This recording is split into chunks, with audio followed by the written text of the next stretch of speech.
Yeah, I just stopped recording, so what Yeah, number? you have a few minutes? I do, yeah. Because we don't get to talk too often, and here's an opportunity. If I'm quite busy too, so since we are connected, it would be a good time to catch up. So you're saying tomorrow is your birthday? Yeah. Well, good for you. You've beaten the odds. Oh, I know that. Yeah, I know that. You're still driving fine too, Yeah. and I No, guess I just it's amazing when I go in. I went into emergency 4 days ago, and they look at my medical record, whoa. and the emergency doctor, his expression is one of shock, and I've got a smile on my face. I said, Doc, I don't know what's going on here, but uh, I'm not worried about a damn thing. I've had a great life, and life's going on, and whatever happens, happens. And I, uh, I told him the story of Haley Wickenheiser being an emergency doctor like him, and she's also an assistant GM with the Leafs. And I said to ask Haley, "Why are you doing it?" He says, "I have to be the emergency doctor. It's the only thing that keeps me grounded and provides perspective." So my situation in life and the way I've lived it and where I'm at today is perspective. Doing things the right way for the right reason, uh, just to be the best you can be. And it's not just for winning in sports, it's actually for a better society as a whole because as a species, we've done a bad job in terms of humanity. And I think sports can change things. I think that's what the Olympics were intended to do. And Unfortunately, it's only for every 4 years. yeah, Uh, but the thing that I'm working on right now, art centered leadership, is that's right at the core, at the center of what we're talking about.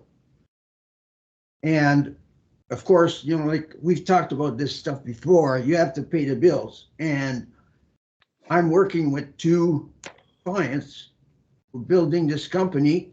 I like I said, I'm going to send you the link. And it's about, like I'm an engineer by profession, and the other two guys are too. So we're using a Trojan horse approach where, like with the technical knowledge we've got over 80 years between ourselves, helping people enhance their profits through technology. It allows us to get inside the walls. Well, we've just talked about the flames. How do you get inside there? I'm trying to get inside the walls with the senators. And I don't know, maybe with Jacques Martin now back, it'll happen. And the idea is to help, like mindset. It's helping CEOs change their mindset from seeking profit to seeking care of people so that they take care of profits. And in so doing, of course, it transforms the atmosphere inside the bubble. I call it the bubble, which is the entity, the organization, the corporation, changing the atmosphere to one where people feel safe about saying what they mean and meaning what they say, and also contributing to the max. Uh, Two words that come with us: enabling and empowering. And like I've talked about that in my other book, the 10 discussions for effective leadership. But I'm writing a third book right now, which is about the 5 pillars of leadership in a peak performance environment. And, like I got a long career in corporate work. I've got at least 6 years with the federal government. And a lot of the work I've done, like consulting and coaching, I see forever the problems that hail organizations. And if we take it to hockey, the same thing happens, and there's a very good reason. It's because the common denominator is human beings, and we've talked about parents and coaches and, the kids, and it's all about communication, isn't it? It's got everything to do with communication. Like I've simplified it even more, Ray. When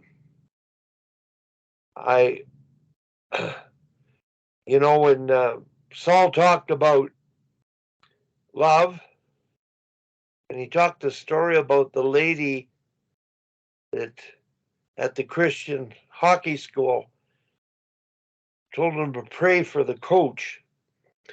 And religion, prayer, it's sort of an area of disbelief now.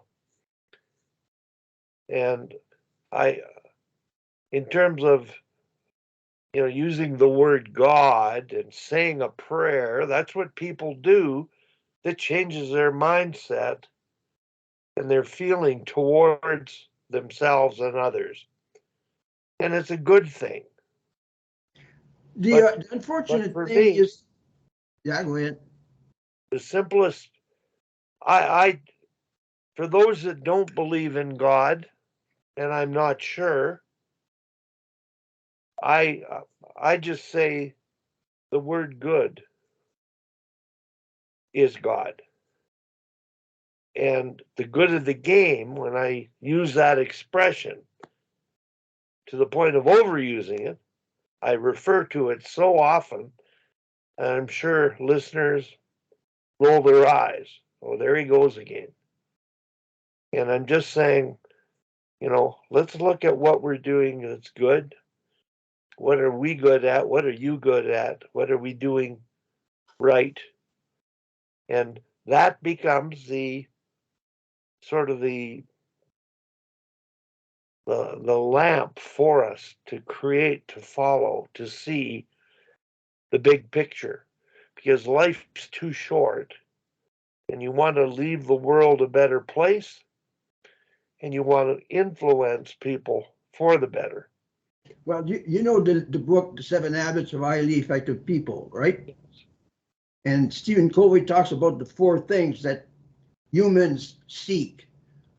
Like most of them without knowing. First is to live, to love, to learn. And the 4th one is what we're talking about right now, leave a legacy. Yeah. And people do not realize it. When they start realizing it, then it gives a lot of value to what they're doing. And now they shift their focus towards, like doing something for others. I think that a lot of people are not happy, maybe I should say a majority of people are not happy in life because they haven't learned that happiness is giving. And giving of yourself and of knowledge and the abilities that you have to help others grow. That's why coaching is so rewarding. Like I work with a lot of people, and I just finished a program with a 48-year-old project manager that makes a lot of money, but was not happy with his life. He was downright disgusted with his life. I worked with him for 6 weeks, and he is transformed. And it's transformed because, like he calls it that. That's what I call the work I do. It's called Pathways to Breakthrough Transformation.